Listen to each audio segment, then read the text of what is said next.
સુરતના યુવાનોમાં બાઇકને મોડિફાઈ કરવાની જાણે કે ઘેલછા લાગી છે। ત્યારે સુરત પોલીસ દ્વારા અલગ અલગ વિસ્તારોમાંથી 3000 કરતા આવી વધુ મોડિફાઈડ બાઇક જપ્ત કરવામાં આવી છે અને દંડ ફટકારવામાં આવ્યો છે।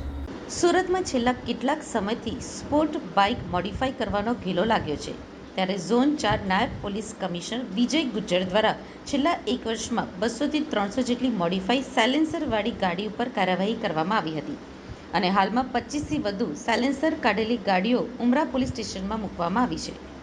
સુપ્રીમ કોર્ટના આદેશ બાદ વધુ પડતો અવાજ ધરાવતા વાહન ચાલક ઉપર પગલાં ભરવાના નિર્દેશને લઈને નવા નિયુક્ત થયેલા પોલીસ કમિશનર અનુપમસિંહ ગહેલોતે શહેરના રસ્તા ઉપર ધૂમ સ્ટાઇલથી મોટરસાઇકલને સપોર્ટ બાઇકમાં મોડિફાઈ કરી સાયલેન્સરમાં ફેરફાર કરીને મોટો ઘોંઘાટ કરતા અવાજવાળી વાહન ચાલક વિરુદ્ધ કાયદેસરની કાર્યવાહી કરવાનો આદેશ બાદ સુરત શહેરના તમામ નાયબ પોલીસ કમિશનરે વિશેષ ડ્રાઇવ રાખી હતી, જેને લઈને સુરત શહેરમાં તમામ અધિકારીઓએ મોડિફાઈ કરેલા સાયલેન્સર સાથે વાહન ચાલકોને અટકાયત કરી કાયદેસરની કાર્યવાહી કરી હતી।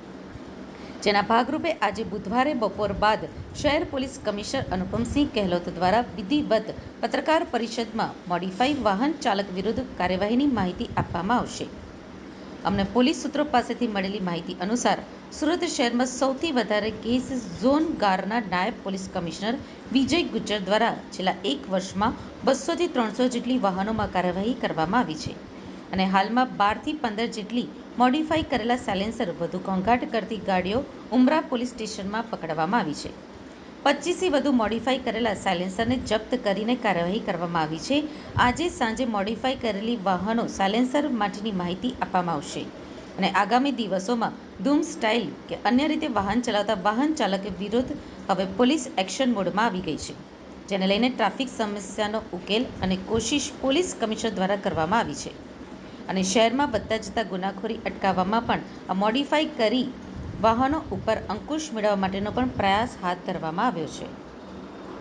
198 वाहन डिटेन किए, जिसका 17,60,200 रुपये जुर्माना वसूला गया है और बहुत सारी बाइकें हैं जिनका साइलेंसर आरटीओ का चालान करके बाद में साइलेंसर चेंज करवा के बाद में बाइकें छोड़ी गई हैं। तो ये बाइकें यहाँ पे अभी 100 से ज़्यादा वाहन है वो अभी यहाँ पे हैं और बाकी वाहन जो है वो पुलिस स्टेशन में है और सूरत सिटी पुलिस है वो मॉडिफाइड बाइक से स्टंट करना है इसके सख्त खिलाफ है और ये कार्यवाही कंटिन्यू चालू रहेगी। सर किस तरह का न्यूसेंस रहता था बाइक वाले?